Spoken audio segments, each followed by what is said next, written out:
తల్ల వంచండి.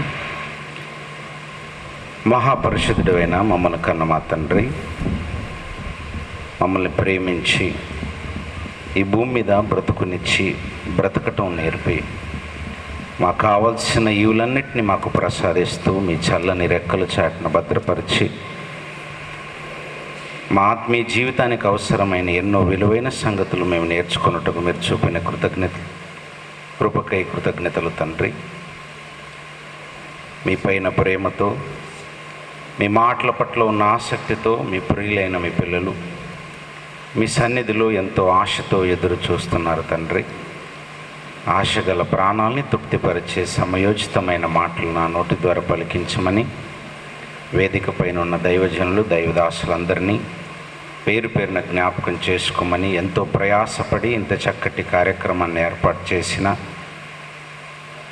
మీ ప్రియులైన పిల్లలందరినీ జ్ఞాపకం చేసుకోమని వివరిస్తున్న నాకు, వింటున్న మీ పిల్లలకు సమయోచితమైన జ్ఞానంను ప్రసాదించమని యేసుక్రీస్తు వారి పరిశుద్ధమైన నామంలో ఈ ప్రార్థన మీకు సమర్పిస్తూ అడిగి వేడుకొంచున్నాం తండ్రి, ఆమేన్.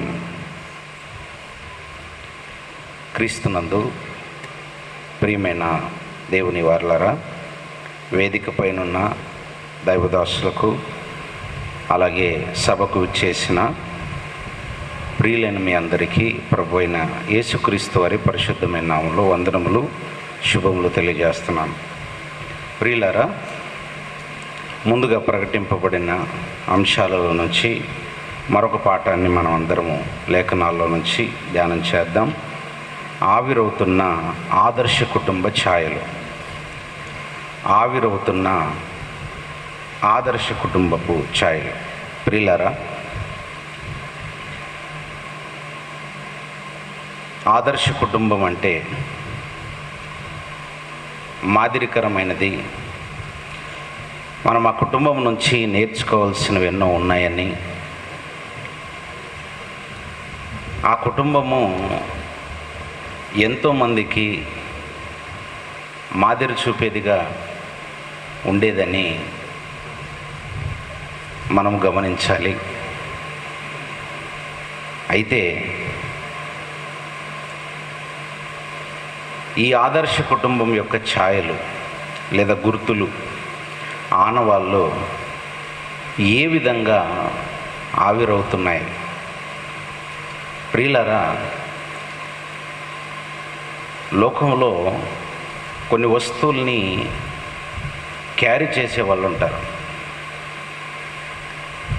ఒకప్పుడు పోస్ట్ మ్యాన్ అనే ఆయన ఉండేవాడు.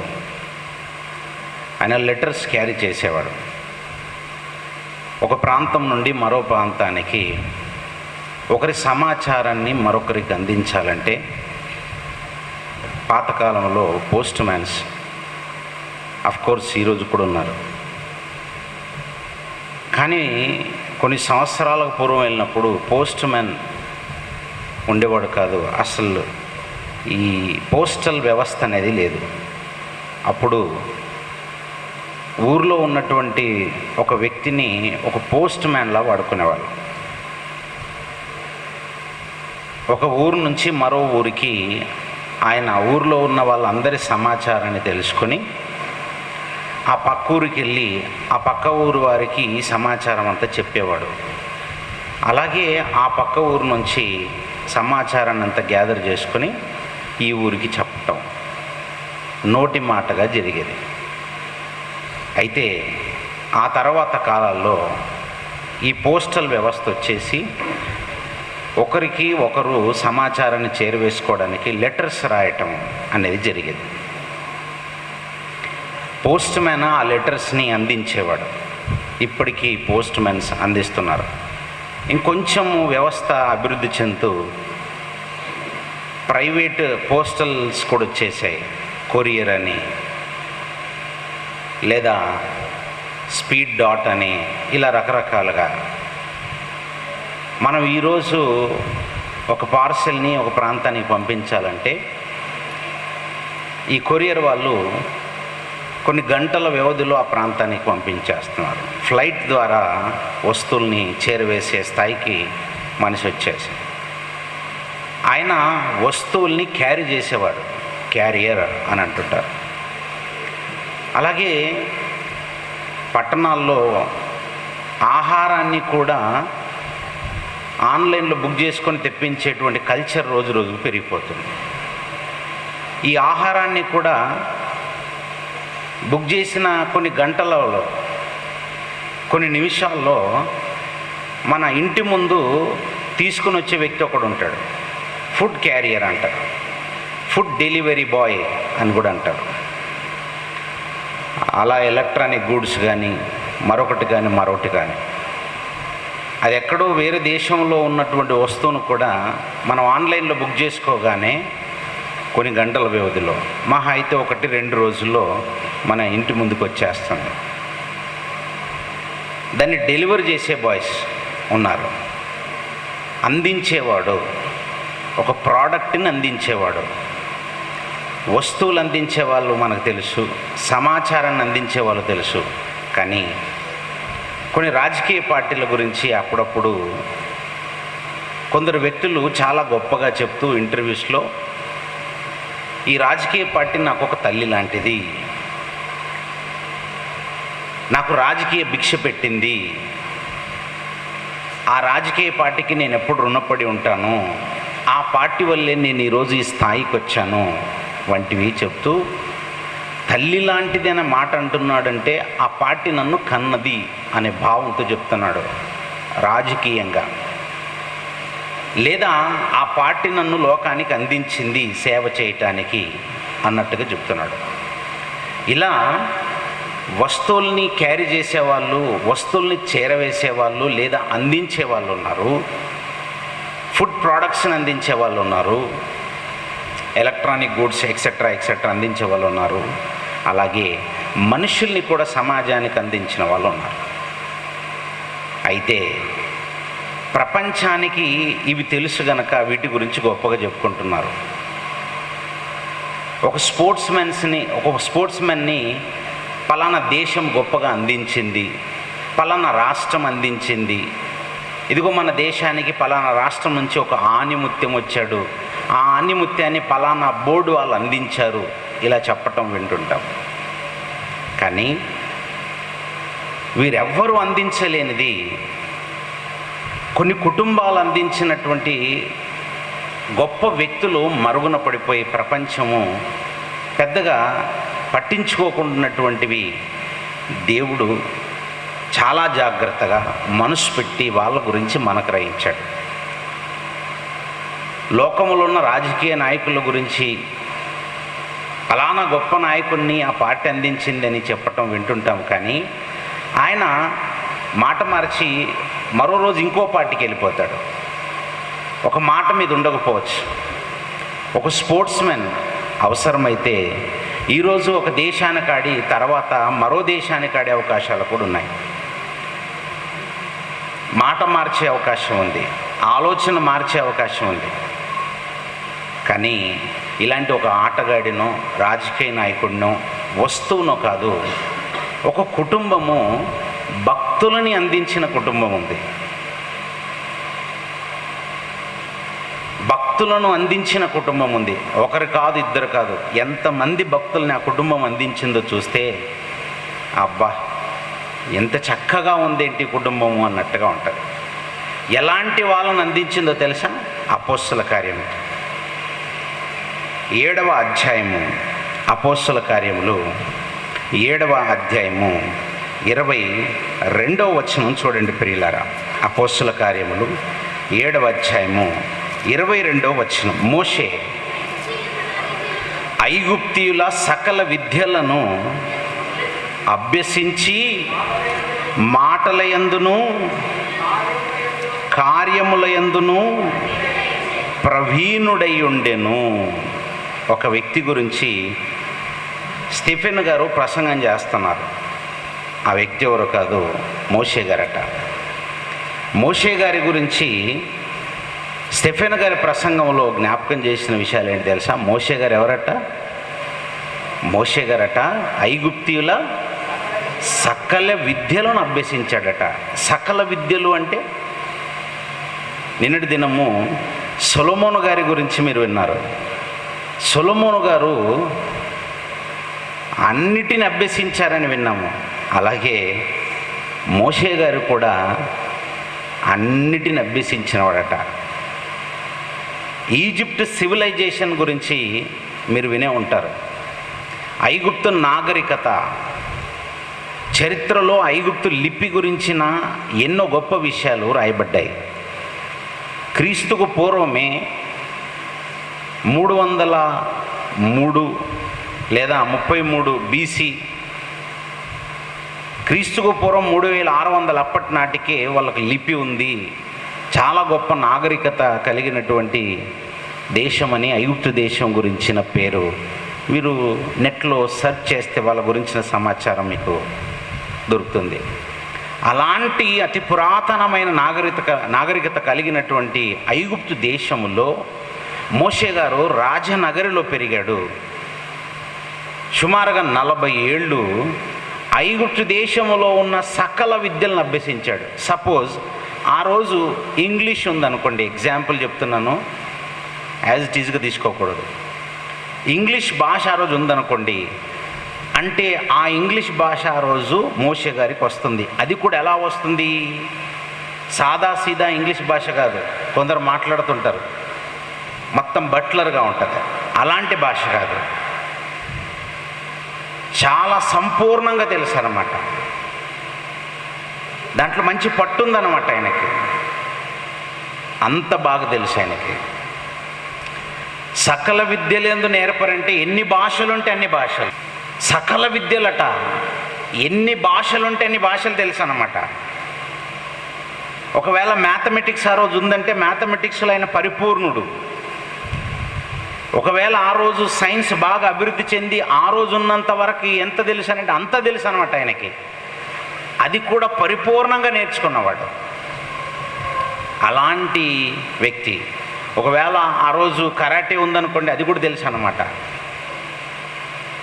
ఒకవేళ ఆ రోజు కట్టి ఫైటింగ్ ఉందంటే అది కూడా తెలుసు అన్నమాట. అంటే ఇది తెలియదని చెప్పలేము. యుద్ధ విద్యలు తెలుసు, లోకంలో ఉన్నవన్నీ మాటల యందును కార్యముల యందును, మాటల గురించిన విషయాలు తెలుసు, అలాగే కార్యముల్లో కూడా ఆయన ప్రవీణుడు.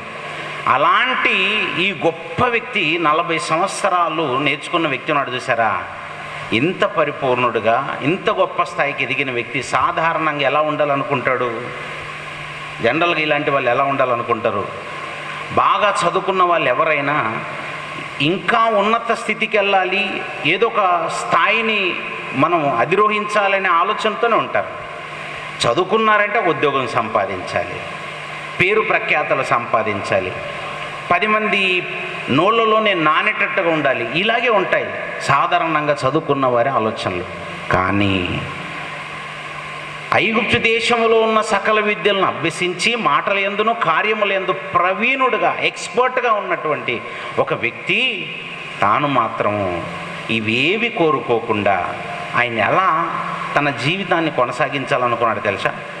ఒకసారి హెబ్రీలకు రాసినటువంటి పత్రిక చూడండి. హెబ్రీలకు రాసినటువంటి పత్రిక 11వ అధ్యాయము, హెబ్రీలకు రాసిన పత్రిక 11వ అధ్యాయము 24వ వచనం నుంచి చూస్తే, హెబ్రీలకు రాసిన పత్రిక 11వ అధ్యాయం 24వ వచనంలో, మోషే పెద్దవాడైనప్పుడు విశ్వాసమును బట్టి ఐగుప్తు ధనము కంటే క్రీస్తు విషయమైన నింద గొప్ప భాగ్యమని ఎంచుకొని అల్పకాలము పాపభోగము అనుభవించుట కంటే దేవుని ప్రజలతో శ్రమ అనుభవించటం మేలని యోచించి ఫరో కుమార్తె యొక్క కుమారుడని అనిపించుకొనుటకు ఒప్పుకొనలేదు. మోషే గారట ఐగుప్తు దేశంలో ఉన్న సకల విద్యలను అభ్యసించి మాటల యందును కార్యముల యందును ప్రవీణత సంపాదించిన వ్యక్తి ఇంకా గొప్ప స్థితిని మనం ఎలాగైనా సంపాదించుకోవాలి, ఇంకా గొప్ప స్థితికి వెళ్ళాలన్న ఆలోచన లేదట ఆయనకి. ఆయన ఏమనుకున్నాడట తెలుసా? ఐగుప్తు దేశంలో ఉన్న ధనము, మొత్తం ఆ ధనం గురించి ఆలోచించాడట. ఇక్కడ మోషే గారు ఐగుప్తులో ఉన్న సకల విద్యలను అభ్యసిస్తున్నప్పుడు ఐగుప్తు దేశంలో ఉన్న వనరుల గురించి ఆయనకు తెలీదా? తెలుసు. ఐగుప్తు దేశంలో ఎన్ని నదులు ఉంటాయో ఆయన పాఠ్యపుస్తకాలు ఉండదా? చదువుకుని ఉంటాడు. జాగ్రఫీ ఉండదా? ఆ జాగ్రఫీలో ఏ ప్రాంతంలో ఎక్కడ పంటలు బాగా పండుతాయి, ఏ ప్రాంతంలో ఎలాంటి వనరులు ఉన్నాయో తెలీదా? మనం చదువుకునే పాఠ్యపుస్తకాల్లో సోషల్ అనే సబ్జెక్ట్ ఉంటుంది పిల్లలకి. ఆ సోషల్లో జాగ్రఫీ చక్కగా మొత్తం అన్నీ రాసి పెడతారు. ఇదిగో ఈ నేలల్లో ఇది పండుతుంది, ఎర్రమట్టి నేలలు ఇక్కడ ఈ ప్రాంతంలో ఉన్నాయి, రేగడి నేలలు ఇక్కడ ఉన్నాయి, ఒండ్రు మట్టి నేలలు ఇక్కడ ఉన్నాయి, ఇదిగో ఈ ప్రాంతాల్లో ఈ పంటలు పండుతాయి, ఇదిగో ఇక్కడ నదులు ఉన్నాయి, ఇక్కడ సముద్రాలు ఉన్నాయి. ఇవన్నిటి సమాచారం మన పాఠ్యపుస్తకాల్లో ఉంటుంది. మరి మోషే గారు ఐగుప్తు దేశంలో ఉన్న విద్యలన్నీ అభ్యసించినప్పుడు జాగ్రఫికల్ ఇన్ఫర్మేషన్ ఆయన దగ్గర ఉండదా? అవన్నీ తన మనసులో ఉన్నాయి. ఉండి పలానా ప్రాంతంలో బంగారం దొరుకుతుంది, పలానా ప్రాంతంలో వెండి బాగా తయారు చేస్తున్నారు, పలానా ప్రాంతంలో బొగ్గు గనులు ఉన్నాయి, పలానా ప్రాంతంలో పలానా ఉంది అని ఆయనకు ఐడియా ఉండదా? చదువుకున్న వాడికి తెలుసు. కానీ ఐగుప్తు దేశంలో ఉన్న ధనం అంతా క్యాలిక్యులేట్ చేసుకున్నాడు తన మనసులో. ఈ ఐగుప్తు దేశంలో ఉన్నటువంటి ధనం ఇన్ని 100 కోట్లు, ఇన్ని 1000 కోట్లు ఎంతో ఉండుంటుంది, కానీ నాకు వద్దు ఇది అనుకున్నాడట. ఈ వనరులన్నిటిని బట్టి ఇంత వాల్యూ చేసేది ఉంటుంది. ఇదిగో పలానా ఏరియాలో ల్యాండ్ వాల్యూ ఎంత అంటే మనం చెప్పేస్తాం, ఇట్టే పలానా ఏరియాలో సెంట్ ఇంత పలుకుతుంది అని చెప్తుంటాం. మరి ఈ ఐగుప్తు దేశంలో ఉన్న ల్యాండ్ వాల్యూ ఆయనకు తెలియదా? అక్కడ ఉన్న పశు సంపద గురించి ఆయనకు తెలియదా? అక్కడ ఉన్నటువంటి పంటల గురించి ఆయనకు తెలియదు? అంతా తెలుసు. తెలిసినా అన్నీ క్యాలిక్యులేట్ చేసుకున్నాడు. ఇది నాకు వద్దు అని అనుకున్నాడు. నెక్స్ట్ ఏమనుకున్నాడు తెలుసా? ఐగుప్తు దేశంలో ఉన్న ధనాన్నంతటిని వద్దనుకొని అల్పకాలము పాపభోగం అనుభవించుట కంటే, వద్దు ఈ అల్పకాలపు పాపభోగం అనుభవించకూడదు అనుకున్నాడు. అల్పకాలపు పాపభోగము అనేది ఎందుకు అనుభవించకూడదు అనుకున్నాడంటే, నేను ఈ ఐగుప్తు దేశంలో ఉన్న సకల విద్యలను అభ్యసిస్తున్నప్పుడు తన రంగు తాను చూసుకున్నాడు, తనను పెంచుకున్న తల్లి రంగును చూశాడు, ఆ దేశంలో పరిపాలన చేస్తున్న అధికారి రాజు యొక్క రంగును చూశాడు. ఈ ఐగుప్తు దేశంలో ఉన్న ఐగుప్తీయుల రంగు వేరు, హెబ్రియుల యొక్క రంగు వేరండి. హెబ్రియులేమో పాల తెల్లని రంగులో ఉంటే ఐగుప్తీయులేమో నలుపుగా ఉంటారండి. మీరు బైబిల్ చదువుతున్నప్పుడు అక్కడక్కడ ఐగుప్తు దేశపు రంగు గురించిన ప్రస్తావన వస్తుంది. అంటే వీళ్ళు నలుపు రంగులో ఉన్నారు, నేనేమో తెలుపు రంగులో ఉన్నాను. ఖచ్చితంగా వీళ్ళు నా పూర్వీకులు కాదని తను తెలుసుకున్నాడు. పెద్దవాడైనప్పుడు అర్థమవుతున్నాయి ఇవన్నీ. అలా అర్థమవుతున్నప్పుడు పెంచుకున్న తల్లి, నాన్న నువ్వు నన్ను అమ్మని పిలిస్తే ఈ ఐగుప్తు దేశంలో ఉన్నటువంటి ధనమంతా నీ వశం అవుతుంది, ఈ అధికారం అంతా నీ వశం అవుతుంది అంటే దాన్ని మాత్రము అది పాపభోగంగా చూశాడట. సరే మా అమ్మ పెంచుకున్న తల్లి, మీ తాతగారు సంపాదించిన ఆస్తి అంతా నీ వశమవుతుంది నాన్న అని అంటున్నాడు కదా. ఈయన ఎలా సంపాదించాడు అసలు? ఈ ఫరో ఈ ఆస్తిని అంతా ఎలా సంపాదించాడు? బాగా కాయ కష్టం చేసి రూపాయి కూడబెట్టి తన కష్టార్జితాన్ని నాకేమైనా ఇవ్వబోతున్నాడా? కాదు. ఈ ఐగుప్తు దేశంలో ఉన్నటువంటి ప్రజల రక్తాన్ని పిండి తాను సంపాదించుకున్నటువంటిది. అంటే పాపం వలన సంపాదించిన పాపపు సొమ్మది. అనేక మంది రక్తాన్ని పిండుకొని సంపాదించినటువంటి ఈ పాప భోగము నేనెందుకు అనుభవించాలి? ఇది పాప భోగము, సుఖపడి సంపాదించిన ఆస్తి కాదు ఇది అనుకొని, వద్దు ఈ పాప భోగాన్ని నేను అనుభవించకూడదు అని అనుకున్నాడండి. చూసారా? ఇస్కరియోతు యూదా యేసుక్రీస్తు వారిని నమ్మిన తర్వాత ఆయనకి ఇచ్చినటువంటి వెండి రూకలను తీసుకెళ్ళి ఎవరైతే తనకు యేసుక్రీస్తు వారిని అప్పగిస్తానన్నప్పుడు ఇస్తానన్న వెండి రూకలను చూసారా, వాళ్ళకి అప్పగించడానికి తిరిగి వెళ్తే వాళ్ళు కూడా డబ్బును ముట్టుకోరండి. అది ఎలాంటి సొమ్ము అనుకున్నారు తెలుసా? ఇది ఒక నీతిమంతుణ్ణి మాకు అప్పగించినటువంటి నిరపరాధ రక్తము, నువ్వు మాకు అప్పగించటం వల్ల ఈయన సంపాదించినటువంటి సొమ్ము, ఈ సొమ్మును మేము ఎవ్వరూ ముట్టుకోకూడదు అని ఎవ్వరు ముట్టుకోలేదు తెలుసా మీకు? అంటే పాపము వల్ల వచ్చేటువంటి సొమ్మును పాతకాలంలో ముట్టుకోవడానికి ఇష్టపడే వాళ్ళు కాదు. ఒకరిని అన్యాయం చేసి సంపాదించినటువంటి సొమ్మును ముట్టుకోవడానికి ఇష్టపడేవారు కాదు. ఇస్కరియోతు యూదా ఆ వెండి రూకలను అక్కడ వదిలేసి వెళ్ళిపోయాడు. దాన్ని ఎవరు ముట్టుకోవడానికి ఇష్టపడలేదు. అమ్మ దొరికిందిలే మంచి సొమ్మని కళ్ళకద్దుకొని ఎవరు తీసుకోలేదండి. అలా మోషే గారు కూడా ఇది నేను సంపాదించింది కాదు, అలాగని ఈ ధనము ఇవన్నీ కూడా శాశ్వతం కాదు, దీన్ని ఎందుకు నేను ముట్టుకోవాలి, ఈ పాప భోగము మనము అనుభవించకూడదు అనుకున్నాడట. లోకములో ఉన్న విద్యనంతా నేర్చుకుంటున్నప్పుడు ఆ విద్య వల్ల గొప్ప స్థాయిని అధిరోహించాలి అనుకుంటారు, ఇంకా ధనాన్ని సంపాదించాలి అనుకుంటారు. కానీ మోషే గారికి మాత్రం ఆలోచన లేదట, ఆ ఆలోచన రావటం లేదట, అలాంటి భావాలయంలో లేవట. వద్దు, ఈ ధనం వద్దు అనుకున్నాడట, ఈ అంతస్తులు వద్దు మనకు అనుకున్నాడట, ఈ అధికారం మనకొద్దు, ఇవేవి మనకొద్దు అనుకున్నాడట, ఈ పాపభోగాలు మనకొద్దు. కానీ క్రీస్తు విషయమైన నిందలు, ఆ శ్రమలను మాత్రం కోరుకోవడానికి ఇష్టపడ్డాడట. ఇదంతా మోషే గారి జీవితంలో ఒకవైపు, ఒక కాయిన్కి ఒకవైపు అంటారు చూసారా, ఇవన్నీ కనబడుతున్నాయి. దేవుడు ఒక మంచి సుగుణాలు కలిగి ఉన్నాడు కనుక ఎంచుకున్నాడండి ఆయన. లోక విద్యలు ఎలా చేసాయి చూడండి, మోషే గారిని గొప్పవాణ్ణి చేసాయి అంటున్నాము, కానీ అందులోనే మరొక మచ్చుకు ఒక విషయం కనబడుతుంది. లోక జ్ఞానం నేర్చుకున్న మోషే గారు మర్డర్ చేశాడు, ఐగుప్తుని చంపేశాడు. అంటే లోక జ్ఞానంలో ఒక మనిషిని నాశనం చేసేది ఉంది. మర్డర్ చేసేసి అక్కడ నుంచి పారిపోయే పరిస్థితి, పారిపోయాడు. లోకంలో ఇలాంటివి జరుగుతున్నాయి. మనిషి అక్షరం నేర్చుకుని గొప్పవాడుగా ఎదుగుతున్నాడని అనుకుంటున్నారు, కానీ మనిషి క్రూరుడుగా కూడా మారిపోతున్నాడు. ఒకప్పుడు అనేవాళ్ళు విద్య లేనివాడు వింత పశువు అనేవాడు, కానీ విద్య ఉండి కూడా వింత పశువు కంటే ఘోరంగా ప్రవర్తిస్తున్న వాళ్ళు లేరా? మోషే కూడా నిజంగా మర్డర్ చేసి వెళ్ళిపోయాడండి. ఆలోచించలేదన్నమాట, వెనక ముందు ఆలోచించలేదు. ఇదిగో నా హెబ్రీలో నా సహోదరుని నువ్వు అంటావా అని మొత్తం మీద మర్డర్ చేసేసాడంతే. ఆ మర్డర్ చేసింది బయటికి తెలిసిపోతుందేమో, ఇది రివీల్ అయిపోతుంది, ఆ నోట ఈ నోట అనుకుని భయపడి పారిపోయాడు.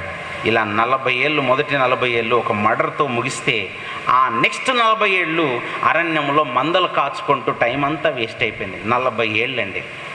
మొదటి 40 ఏళ్ళు లోకములో ఉన్నటువంటి జ్ఞానాన్ని అంతా బాగా చక్కగా నేర్చుకున్నాడు, ప్రవీణుడయ్యాడు. ఆ జ్ఞానం అంతా నెక్స్ట్ 40 సంవత్సరాల అరణ్యములో మందలు మేపుకుంటూ సమయం అంతా వృధా అయిపోయింది. కానీ దేవుడు మాత్రం నిజంగా నువ్వు నమ్మకస్తుడు అయితే, దేవుడు గనక ఒకవేళ నువ్వు మంచి క్యారెక్టర్ కలిగి ఉన్నవాడివైతే నేను చూస్తూనే ఉంటాడు. నువ్వు అరణ్యంలో ఉన్నా చూస్తాడు, నువ్వు ఎక్కడున్నా చూస్తాడు, అడవిలో ఉన్నా నేను చూస్తూనే ఉంటాడు. మోషేని చూశాడు, దావీదు మందలు మేపుకుంటున్నాడు అరణ్యంలో లేదా అడవిలో, అక్కడి నుంచి సెలెక్ట్ చేసుకున్నాడు. మోషేను కూడా నీవే కావాలి నాయన అని సెలెక్ట్ చేసుకున్నాడు. వచ్చాడండి ఐగుప్తు దేశానికి వచ్చి తన ప్రజల్ని కానానుకు రప్పించడం కొరకు దేవుడు ఏర్పాటు చేసుకున్న నాయకుడిగా తీసుకొని వెళ్తున్నాడండి. ప్రయాణం జరుగుతుంది. ఈ ప్రయాణం జరుగుతున్నప్పుడు నిజంగండి మోషే గారు ఎంత ఓర్పును కలిగి వెళ్ళాలో తెలుసా? చాలా ఓర్పు ఉండాలండి ఈయనకి. ఎంత ఓర్పు ఉండాలంటే 6 లక్షల మంది దాడి చేస్తున్నా వాటన్నిటిని తట్టుకొనగలిగేటువంటి ఓర్పు ఉండాలండి. మీరు ఒక 10 మంది విశ్వాసాలను పెంచి చూడండి, ఆ స్ట్రెస్ ఎలా ఉంటుందో మీకు తెలుస్తుంది. ఒక 10 మంది 50 మంది అయినప్పుడు ఆ స్ట్రెస్ ఎలా ఉంటుందో మీకు అర్థమవుతుంది.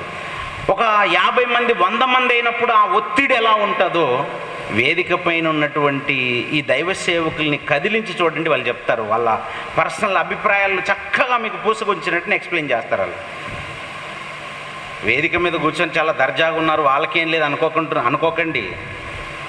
ఒక్కొక్కరిని కదిలిస్తే ఎలా ఉంటుందంటే కన్నీళ్ళ పర్యంతమే. ఎన్నో మానసిక ఒత్తిడులు, కుటుంబాలతో సమయం గడిపే పరిస్థితి ఉండదు. దేవుని పిల్లల గురించి ఎంత ఓపికతో ఉండాలంటే చేతిలో కోడిగుడ్డును పట్టుకున్నట్టు ఉంటుందండి ఎప్పుడు వాళ్ళ పరిస్థితి. చేతిలో కోడిగుడ్డును పట్టుకొని పరిగెత్తుతుంటే ఎలా ఉంటుందంటే ఆ కోడిగుడ్డు బై మిస్టేక్ చేయి జారి పడిపోయిందంటే పగిలిపోతుంది అంతే, మళ్ళీ దేనికి పనికి రాకుండా అయిపోతుంది. ఒక విశ్వాసిని దేవుని కొరకు నిలబెట్టడం అన్నది అంత సులువైన ప్రక్రియ కాదండి. పేతురు గారిని యేసుక్రీస్తు వారు అడిగారు, పేతురు నువ్వు నన్ను ప్రేమిస్తున్నావంటే, ప్రేమిస్తున్నాను ప్రభువా, ఐ లవ్ యూ అని చెప్తే అయితే నా గొర్రెలను మేపు. మళ్ళీ అడిగాడు, పేతురు నువ్వు నన్ను ప్రేమిస్తున్నావా? తెలుసు కదా ప్రభువా మీకు, ఐ లవ్ యూ ప్రభువా అంటే మళ్ళీ చెప్పాడు, అయితే నా గొర్రెలను మేపు, నా గొర్రెలను కాయు మేపు, కాయు మేపు అని చెప్తున్నాడంటే కాయటము మేపటం అంత సులువు కాదండి.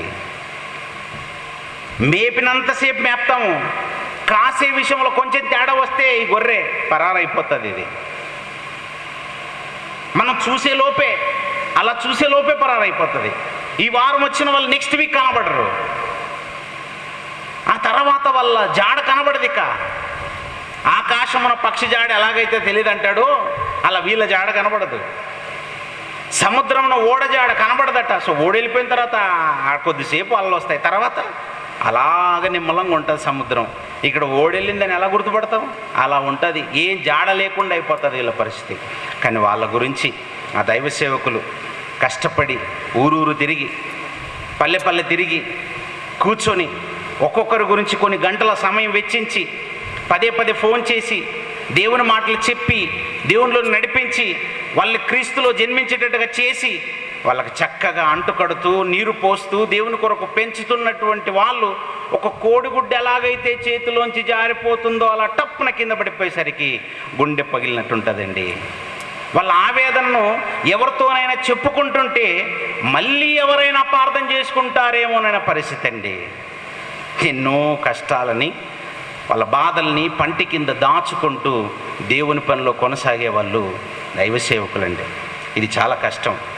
ఒక 10 మందిని నడిపించే వారికి ఇన్ని కష్టాలుంటే, ఒక 100 మందిని దేవునిలో నడిపించే వారికే ఇన్ని బాధలు, ఇబ్బందులు, మానసిక ఒత్తిళ్ళుంటే మరి 6 లక్షల మందిని నడిపించడం మామూలు విషయమా? 6 లక్షల మందికి ఆహారం పెట్టడం మామూలు విషయమా? 6 లక్షల మందికి వాటర్ సప్లై చేయటం అంటే మామూలు విషయమా అండి? 6 లక్షల మంది యొక్క అవసరతలు తీర్చడం అంటే అది మామూలు విషయం కాదు. అది కాల్బలం గలవారే 6 లక్షలు. మిగతా ముసలి ముతక చాలానే ఉంది, పిల్లా జల్లలు ఇంకా చాలానే ఉన్నారు. అంతమందికి అన్నీ సప్లై చేయటం అంటే చాలా కష్టం. ఇదంతా కష్టం అని తెలిసినా ఆ నిందలను, ఆ బాధలను, ఇవన్నీ ఎలాగైనా సరే భరిద్దాము, క్రీస్తు విషయం నేను భరించబోతున్నాను అనుకున్నాడు. ఎందుకంటే క్రీస్తు అనే మహానాయకుడు ఇందులో నుంచి రాబోతున్నాడు. వెళ్ళాడు. వెళ్ళినప్పుడు తిరుగుబాటు చేస్తున్నారండి. నువ్వే నాయకుడుగా ఉంటావా? ఎంతసేపు నువ్వేనా? నీ అధికారమేనా మా మీద అని ఒక బ్యాచ్ తయారయ్యేసరికి బాధపడుతున్నాడు. బాబు, నాకు నేనుగా తెచ్చుకున్న అధికారాలు కాదయ్యా, దేవుడు నన్ను ఏర్పరచుకున్నాడయ్యా, దేవుడు నన్ను ఏర్పాటు చేసి మీ వద్దకు పంపించాడయ్యా. దాతాను, అభిరాము, కోరాహు, మీరంతా అర్థం చేసుకోండి, మీతో పాటు ఉన్నటువంటి 250 మంది మీరు చేస్తున్నది తప్పయ్యా అని వాళ్ళకు సాగిలపడ్డారటండి. ఆయన పైకి ఎదురు తిరిగిన వాళ్లకు సాగిలపడ్డాడట. ఒకసారి ఆ సందర్భాన్ని చూడండి. సంఖ్యాకాండము 16వ అధ్యాయము, సంఖ్యాకాండం 16వ అధ్యాయము ప్రారంభ వచనం నుంచి మనం చూస్తే, సంఖ్యాకాండం 16వ అధ్యాయం ప్రారంభ వచనం నుండి, లేవికి ముని మనవడును, కహాతుకు మనవడును, ఇస్సారు కుమారుడునగు కోరహు ఒకరు, రూబేనీలలో ఏలియాబు కుమారులైన దాతాను మరొకడు, అభిరామ్ అనేటువంటి మరొకడు, పెలేతు కుమారుడైన ఓనును, వీళ్ళు యోచించుకొని ఇశ్రాయేలీలలోని పేరు పొందిన సభికులను, సమాజ ప్రధానులలో ఉన్నటువంటి 250 మంది పెద్దలందరినీ అలా సమకూర్చుకొని మోషేకు ఎదురుగా లేచారట. అలా లేచి 3వ వచనంలో అంటున్నారు, మీతో మాకిక పని లేదు, ఈ సర్వ సమాజంలోని ప్రతి వాడు పరిశుద్ధుడే. మీరే నా పరిశుద్ధులు, మీరే నా ముందుండి నడిపిస్తారు, మీరే నా అన్ని చెప్తారు, మీరే నా మా మీద పెత్తలను చెలాయిస్తారు అని అలా ముందున్నటువంటి మీరు మాత్రమే కాదు, మేము కూడా పెద్దవాళ్ళం, మేము దేనికి తక్కువ తీసిన వాళ్ళం కాదని తిరుగుబాటు చేశారట. ఎదురు తిరిగేసరికి ఆ 3వ వచనంలో చివరి మాటల్లో, ఇదిగో ఆ 4వ వచనం అనుకుంటాను, మోషే ఆ మాట విని సాగిలపడాను అంటున్నాడండి. ఒరేయ్, నన్ను దేవుడు ఏర్పాటు చేశాడు, మీరు పిచ్చి పిచ్చి వేషాలు వేయకండి, నా మాట వినండి అని దురుసుగా ప్రవర్తించట్లేదటండి. నాయకుడుగా తను ఎంత తగ్గుతున్నాడు చూడండి. నాయకుడిగా తగ్గాడు. ఆయనలో ఉన్న సాత్వికం చూడండి, ఆయనలో ఉన్నటువంటి తగ్గింపు చూడండి. సాగిలపడ్డాడట. సాగిలపడడం అంటే బోర్ల బొక్కలు పడడం అంటారు. చేతులు చాచి అలా పడుకున్నాడట. నేలన సాగిలపడ్డాడు, మొత్తం సాగిపోయి పడ్డాడటండి. తిరుగుబాటు చేసిన వారికి సాగిలపడడం ఏంటండి? నమస్కారం చేయటం ఏంటండి? అయ్యా వద్దు మీరు చేసిన తప్పనటం ఏంటండి? నాయకుడు అన్నవాడికి ఉండాల్సిన లక్షణాలట చూడండి. భవిష్యత్తులో మీలో చాలామంది నాయకులుగా పాత్రను పోషించాల్సినటువంటి వాళ్ళుగా ఉండబోతున్నారేమో. సహోదరి సహోదరులారా, యవ్వన కాలాన్ని చాలా జాగ్రత్తగా మలుచుకోనండి. ప్రారంభం నుండి మీ జీవితాన్ని జాగ్రత్తగా వాక్యం మీద కట్టుకోనండి. మనకు ముందున్నటువంటి వారిని దేవుడు చూపించటంలో దేవుని యొక్క అనాది కాల సంకల్పం ఉంది, అది మీరు మర్చిపోకండి. ఇదిగో మోషే అనే మహానాయకుని చూపించటంలో ఇదిగో నాయన తగ్గింపు అనేది ఉండాలి. తిరుగుబాటు చేసిన వారికి కూడా సాగిలపడ్డాడు. దేవుని మాటను ఒకరోజు విని మోషే గారు కానానుకు వేగుల వారిని పంపాడు. వేగుల వారిని పంపి ఆ కానాను దేశాన్ని వేగి చూడడానికి వెళ్ళండి అని కొందరిని పెద్దలను పంపించాడు. వెళ్ళి ఆ కానాను దేశంలో ఉన్నటువంటి ఆ పరిస్థితులన్నీ చూసి అక్కడ ఉన్నటువంటి బల శూరులను చూసి భయపడిపోయి మోషే గారికి ఒక తప్పుడు సమాచారాన్ని, చెడ్డ సమాచారాన్ని ఇస్తారు. ఒక ఇద్దరు మాత్రం సైలెంట్గా ప్రక్క నుండి చూస్తుంటారు. మోషే కాలేబులు మాత్రము వారు ఉన్న సమాచారాన్ని ఇవ్వాలనుకుంటుంటారు. మిగతా వాళ్ళందరూ వెళ్ళిన వాళ్ళు, ఏంటి మోషే గారు, ఈ కానానులు ఎవరున్నారు తెలుసా? మనల్ని ముక్కల కింద నరికేసేటువంటి బలాఢ్యులు అక్కడ ఉన్నారు. అలాంటి వారితో మనం యుద్ధం చేయటమా? మన వల్ల అవ్వదు. మన కుటుంబాలన్నీ నాశనం అవబోతున్నాయి. ఎంత పని చేశారు మీరు? ఆ ఐగుప్తు దేశంలో ఏదో ఆ బానిస రకంలోనన్న పడుండి అక్కడే చక్కగా ఏదో 3 పూట్ల ఆహారం తిరన్న బ్రతికే వాళ్ళం అని ఈ మోషే మనకొద్దు, ఈ అహరోను మనకొద్దు. మనమే ఒక నాయకుడిని మళ్ళీ ఏర్పాటు చేసుకుందామని వాళ్ళంతా సమకూడి రిటర్న్ జర్నీకి ప్లాన్ చేస్తున్నారండి. ఒకప్పుడు ఐగుప్తు దేశంలో దేవునికి మూలిగారు, ప్రభువా ఈ బానిస రకంలో నుంచి మమ్మల్ని విడిపించండి, అసలు మీరున్నారా ప్రభు అన్నట్టుగా ప్రార్థన చేస్తే, నాయన నేను ఉన్నానని ఇదిగో మోషేను పంపాను అని బయటికి తీసుకుని వస్తే వాళ్ళ కళ్ళ ముందు అనేక సూచక్రియలు మహత్కార్యాలు చేస్తే వాటన్నిటిని మర్చిపోయి ఇదిగో ఒక్క చెడ్డ సమాచారాన్ని బట్టి ఆలోచనలు మార్చుకొని తిరిగి ప్రయాణం అయిపోయి వెళ్ళిపోదాం అనుకుంటున్నారండి. మళ్ళీ వెళ్ళిపోదాం, ఇంకా ఏ బానిస రకంలో మనం ఉండే వాళ్ళం అక్కడికే వెళ్ళిపోదామని అనుకుంటున్నారు. అప్పుడు మళ్ళీ ఏమనుకుంటున్నాడు తెలుసా? మోషే గారు, అహరోను గారు వచ్చి, అయ్యలారా మీరు చేస్తున్నది తప్పు, ఒకసారి ఆలోచించండి అని దేవుడి దగ్గరికి వెళ్ళిపోయి, ప్రవ్వా వీళ్ళు చాలా డేంజరస్ పీపుల్ ప్రభా, వీళ్ళ మీదికి మీ కోపాన్ని మండించండి అని దేవునికి ప్రార్థన చేయట్లేదు. ఆ ప్రజలందరి దగ్గరికి వెళ్ళి ఏం చేస్తున్నాడు? 14వ అధ్యాయం చూడండి. 14వ అధ్యాయము, సంఖ్యాకాండంలోని 14వ అధ్యాయము 5వ వచనం చూడండి. 5వ వచనం, మోషే అహరోనులు ఇశ్రాయేలీయుల సర్వ సమాజము లేదా సర్వ సంఘం అంతా ఉంది కదా, ఆ సర్వ సమాజ సంఘము ఎదుట సాగిలపడి వాళ్ళతో అంటున్నారట, అయ్యా మీరు ఏ ప్రాంతానికి నుంచి అయితే వచ్చారో మళ్ళీ ఆ ప్రాంతానికి వద్దయ్యా, వెళ్ళకూడదయ్యా, దేవుని కోపం మండుతుండయ్యా అంటున్నాడు. అసలు ఏంటండి, అసలు తిరుగుబాటు చేస్తున్న వాళ్ళందరి మీద ఇంత తగ్గింపు ఏంటి నీకు? మోషే గారు ఇంత హంబుల్గా ఉండటం ఏంటండి? తను తాను ఇంతగా తగ్గించుకోవటం ఏంటండి? ఇవన్నీ దేవుడు చూశాడు గనక ఆయన గురించి ఏమని కండక్ట్ సర్టిఫికేట్ ఇచ్చాడండి దేవుడు? 12వ అధ్యాయంలో ఉంటుంది చూడండి. 12వ అధ్యాయము 3వ వచనం చూడండి. 12వ అధ్యాయం 3వ వచనంలో, అదే సంఖ్యాకాండంలో 12వ అధ్యాయం 3వ వచనంలో దేవుడు ఆయనకి ఇస్తున్న కండక్ట్ సర్టిఫికేట్ చూడండి ఎలా ఉంది. మోషే భూమి మీదనున్న వారందరిలో మిక్కిలి సాత్వికుడు. భూమి మీద ఎంతమంది ఉన్నారు? అప్పటికే ఫిలిస్తీన్లు ఉన్నారు, అమోరీలు ఉన్నారు, పెరిజ్జీలు ఉన్నారు, హివ్వీలు ఉన్నారు, హిత్తీలు ఉన్నారు, ఇలా చాలా జనాంగాలు ఉన్నాయి. అప్పటికే భూమి మీద చాలా జనాంగాలు ఉన్నాయి. ఆ జనాంగాల్లో ఇశ్రాయేలు జనాంగం ఒకటి ఉంది. ఇశ్రాయేలు జనాంగంలో కూడా లక్షల మంది ఉన్నారు. మిగతా జనాంగాల్లో కూడా లక్షల మంది ఉన్నారు. చెప్పాలంటే అప్పటికే కోట్ల మంది ఉన్నారు భూమి మీద. అంతమంది ఉన్న భూమి మీద ఉన్న వారందరిలో మోషే లాంటి సాత్వికుని నేను చూడలేదని దేవుడే కండక్ట్ సర్టిఫికేట్ ఇస్తున్నాడు. చూడండి ఆయన గురించి. ఈ క్లాస్ రూమ్లో ఉన్న వాళ్ళందరికంటే వీడు సైలెంట్ అని మహా అయితే ఒక 30 మందిలో మీకు సైలెంట్గా కండక్ట్ సర్టిఫికేట్ ఇస్తాడేమో టీచర్. కానీ దేవుడు ఇన్ని లక్షల మందిలో లేదా ఇన్ని కోట్ల మందిలో మోషే గారికి ఇచ్చిన సర్టిఫికేట్ చూడండి. ఎన్ని సంవత్సరాలైనా మర్చిపోడండి మోషే గారి గురించి. మోషే నా ఇల్లంతటిలో నమ్మకమైన వాడు అంటాడండి. అలాంటి ఇన్ని గుణాలు, ఇంత తగ్గింపు కలిగి ఉన్నటువంటి ఇంత సాత్వికుని అసలు ఎవరందించారో తెలుసా? ఈ లోకానికి ఎవరందించారో తెలుసా? ఈ భక్తుణ్ణి ఎవరందించారో తెలుసా? ఈ భక్తుణ్ణి అందించినటువంటి ఒక మహా తల్లి, ఒక తండ్రి ఉన్నాడండి. 26వ అధ్యాయం చూడండి. 26వ అధ్యాయము సంఖ్యాకాండము 26వ అధ్యాయము 59వ వచనం చూడండి ప్రియులారా. 59వ వచనం.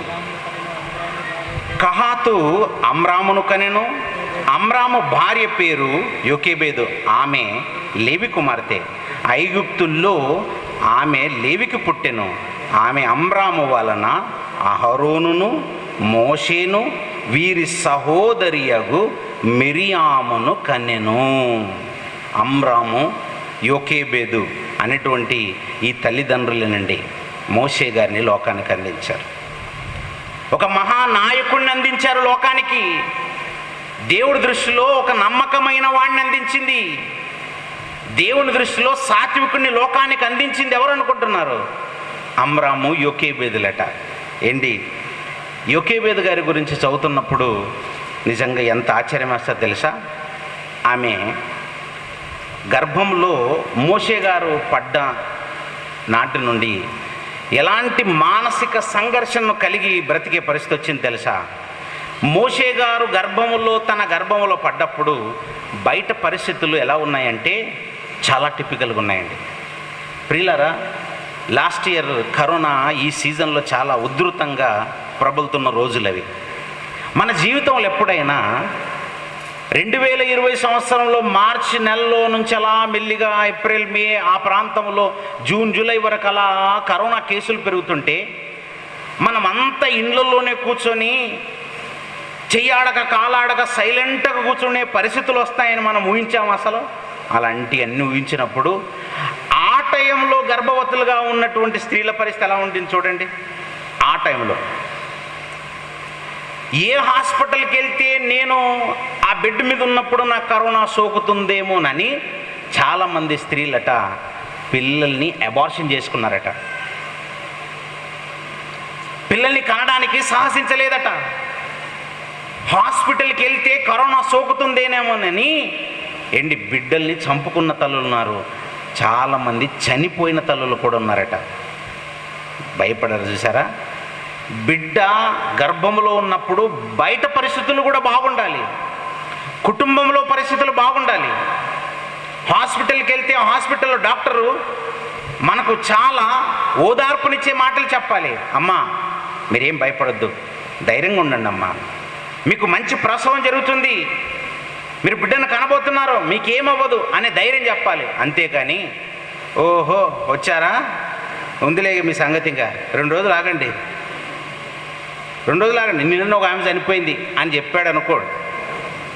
నిన్ననే ప్రసవిస్తూ ఒక ఆమె చనిపోయింది అని అన్నారు అనుకోండి, ఆ తల్లికి ఎలా ఉంటుంది అంటే ఇప్పుడు నెక్స్ట్ నంబరు నాదేనేమో అని ఉండదండి.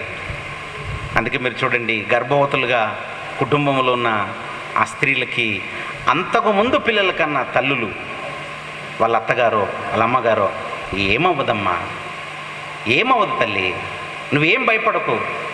తల్లి భయపడతా ఉంటుంది, అమ్మా అసలు నేను కనగలనా, నా వల్ల అవుతుందా? చాలామంది స్త్రీలండి మానసిక స్థైర్యాన్ని కోల్పోతారు. బిడ్డను కనటం అంటే అంత సులువు కాదండి. బిడ్డను కనలేని వాళ్ళు అంటారు, భలే కన్నావులే అమ్మ అని చెప్తారేమో, కానీ ప్రసవ వేదన మామూలుది కాదండి. దేవుడే చెప్పాడు ప్రసవ వేదన అని అన్నాడు. ఆ ప్రసవ వేదన తట్టుకొని నిలబడటం అంటే మామూలు విషయం కాదు. చాలామంది స్త్రీలు ప్రసవంలో నేను చచ్చిపోతానేమోనన్న భయంతోనే ఉంటారండి. నేను చచ్చిపోతానేమో, నాకు మళ్ళీ మరొక జన్మ అనే భావనతో ఉంటారండి. బ్రతికానా అమ్మయ్యా, గండం గడిచిపోయిందని భావిస్తుంటారండి. మొదటి నెల, రెండో నెల, మూడో నెల ఇలా గర్భవతిగా ఉన్నప్పుడు యోకేబేదు గారి గర్భంలో బిడ్డ పెరుగుతున్నాడు. ఆడబిడ్డో తెలియదు, మగ బిడ్డో తెలియదు. ఈ రోజుల్లో స్కానింగ్ మిషన్స్ ఉన్నట్టుగా స్కానింగ్ మిషన్స్ ఆ రోజు లేవు. గర్భంలో ఉన్నది ఎవరో తెలీదు. ఆడబిడ్డ అయితే ఫైన్, ఒకవేళ మగ బిడ్డ అయితే పరిస్థితులు బయట ఎలా ఉన్నాయంటే, ఫరోకి కోపం పుట్టించిన అపవాది, ఫరోలోనికి చొచ్చుకుపోయిన అపవాది ఈ హెబ్రీయులు విస్తరిస్తున్నారు, వారి పురుషులు విస్తరిస్తున్నారు కనుక ఒకవేళ వారే మన మీద తిరుగుబాటు చేస్తారేమోనని హెబ్రీ వంశాన్ని అంతం చేయాలని ఇశ్రాయేలీల స్త్రీలు ఎవరైనా ఒకవేళ పురుషులను కంటే పానుపు మీదే చంపేయండి అని షిప్రా పూయా అనే మంత్రసానులకు ఆజ్ఞ జారీ చేసేసాడండి. ఫరో ద్వారా షిప్రా పూయా మంత్రసానులు ఆజ్ఞని పొందిన తర్వాత మోషే గారు గర్భంలో పడ్డాడు. బయట పరిస్థితులు ఎలా ఉన్నాయంటే, యోకేబేదు గర్భవతిగా ఉన్నప్పుడు గర్భాన్ని సీక్రెట్గా దాచుకోలేదు. రోజు నెలలు నిండుతున్నప్పుడు గర్భం పొడుచుకొని వస్తుంది. ఆ పొడుచుకొని వస్తున్న గర్భంలో నెలలు నిండిన తర్వాత బిడ్డను కనబోతుందని చుట్టుప్రక్కన ఉన్న వాళ్ళు చూస్తారు. షిప్రా పూయా అనే మంత్రసానులు కూడా కాన్పు పీట మీదకి వచ్చినప్పుడు ఆ కాన్పు మీటల మీద బిడ్డ మగ బిడ్డ అయితే వాళ్ళు అక్కడే చంపేసి వెళ్ళాలి. ఫరో యొక్క శాసనం ఏంటి? నిజంగా మీ గుండెల మీద చేసుకొని చెప్పండి. 2022 సంవత్సరంలో జనవరి నెల నుండి ఎవరైతే మగపిల్లలను కనబోతున్నారో వారిని హాస్పిటల్లోనే గొంతు కోసి చంపేస్తాము అని ప్రభుత్వాలే కనుక ఒకవేళ ఆజ్ఞ జారీ చేస్తే ఏ తల్లి ధైర్యంగా వచ్చి నేను పిల్లలను కంటానంటుందో చేయతండి చూద్దాం. లెక్కేసుకుంటారు. 2022 ఇంకెన్ని నెలలుంది? ఇన్ని నెలల లోపు నేను బిడ్డను కనగలను అనుకుంటే కంటాను. అయితే 2022 నుంచి నేను కనను అని ఏ తల్లి కూడా కనడానికి సిద్ధపడదు. అలాంటి పరిస్థితుల్లో యోకేబేదు రెడీ అయిపోయిందండి. నేను కంటాను బిడ్డను, ఎలాగైనా సరే కంటాను. ఎలా కనింది? ప్రసవములో నొప్పులు వస్తున్నప్పుడు అరవదా? అమ్రాము గారు అరవరా అండి? అమ్రాము గారి భార్య యోకేబేదు అరవదా? అమ్రాము గారి సహాయంతోనూ మొత్తం మీద ఎలాగో బిడ్డను కందామనుకుంటుందంటే కానీ మంత్రస్వాములు పిలిపించి కందామనుకోవట్లేదు. ఆ అరుపులు కేకలన్నిటి తానే భరించాలనుకుంటుంది. ఆ ప్రసవ వేదన ఎలాగైనా సరే నేను ఓర్చుకుంటాను అనుకుంటుంది. ఏంటి ఎంతగా తెగించడానికి ఆమెకు ధైర్యం ఏంటండి అసలు? అందరికీ మోషే గారు గొప్ప నాయకుడు, నమ్మకమైన వాడు, సాత్వికుడు అని అందరికీ తెలుసు. కానీ ఆ మోషే గారిని ప్రపంచానికి అందించినటువంటి తల్లిదండ్రుల విశ్వాసం గురించి చాలామందికి తెలియదు. హెబ్రీలకు రాసిన పత్రిక చూడండి. హెబ్రీలకు రాసినటువంటి పత్రిక 11వ అధ్యాయము 23వ వచనం చూడండి ప్రియులారా. హెబ్రీలకు రాసినటువంటి పత్రిక 11వ అధ్యాయం 23వ వచనము. మోషే పుట్టినప్పుడు ఎవరన్నా మోషే గారు పుట్టినప్పుడట తల్లిదండ్రుల గురించి చెప్తున్నారు చూడండి. తల్లిదండ్రులు ఆ శిశువు సుందరుడై ఉండుట చూచి విశ్వాసమును బట్టి రాజాజ్ఞకు భయపడక 3 మాసములు అతన్ని దాచిపెట్టిరి. షిప్రా పూయా మంత్రసానులు వచ్చినా చూద్దాంలే, షిప్రా పూయా మంత్రసానులు కూడా పిల్లల్ని సేవ్ చేస్తున్నారని రాజు తెలివిగా కుట్ర చేసి ఈసారి ప్లాన్ ఏమేశాడు తెలుసా? ఇదిగో ఐగుప్తు దేశంలో ఉన్న వారులారంతా మీ అందరికి ఒక ఆజ్ఞ జారీ చేస్తున్నాను. ఒకవేళ మీరెవరైనా ఈ హెబ్రీయులు ఎవరైనా గర్భవతులుగా ఉండి పిల్లల్ని కన్నప్పుడు మగబిడ్డను మీరు చూసిన వెంటనే మీరేం చేయండి తెలుసా? ఆ బిడ్డల్ని తీసుకెళ్ళి నైలు నదిలో విసిరేయండి అన్నాడండి శాసనం. నిర్గమకాండంలో ఉంటుంది చూడండి ఆ మాట. మొదటి అధ్యాయంలో నిర్గమకాండం 1వ అధ్యాయం 22వ వచనం చూడండి. నిర్గమకాండము 1వ అధ్యాయం 22వ వచనంలో, అయితే ఫరో హెబ్రీయులలో పుట్టిన ప్రతి కుమారుని నదిలో పారవేయుడి, ప్రతి కుమార్తెను బ్రతకనీయుడి అని తన ప్రజలందరికీ ఆజ్ఞాపించను అంటున్నాడు చూడండి. ఎలాంటి ఆజ్ఞ వచ్చిందట? హెబ్రీయులలో పుట్టినటువంటి ప్రతి కుమారుని నదిలో పాడేయండి, చూసుకుంటాం. ఏదైనా ఉంటే నేను చూసుకుంటాను, మీ మీద కేసులు ఏముండవు. Very simple. హెబ్రీయుడు వీడని ఎలా తెలుస్తుంది? వాళ్ళ రంగు వేరు, మన రంగు వేరు. వాళ్ళు తెలుపు రంగులో ఉంటారు, మీరు నలుపు రంగు, తెల్ల జాతి అన్నమాట. జాతి వివక్ష అక్కడి నుంచే నేర్పించాడండి ఫరో. తెల్ల జాతీయులు ఎవరైనా కనబడితే చాలు హెబ్రీలో తీసుకుని వచ్చి నైల్ నదిలో పడేసేయండి. ఇది ఆజ్ఞను ఖచ్చితంగా పాటించాలి. ఇప్పుడు అలాంటి క్లిష్ట పరిస్థితుల్లో బిడ్డను కన్నదండి యోకేబేదు గారు. ఎలాంటి క్లిష్ట పరిస్థితుల్లో? కరోనా కంటే డేంజర్ అన్నమాట ఇది. కరోనా కంటే డేంజర్ అన్నమాట బాబోయ్. అలా కన్న తర్వాత ఇప్పుడు బిడ్డ బయటికి వచ్చిన తర్వాత, నాన్న మోషే సైలెంట్గా కూర్చో నాన్న అని చెప్తే సైలెంట్గా కూర్చుంటాడా?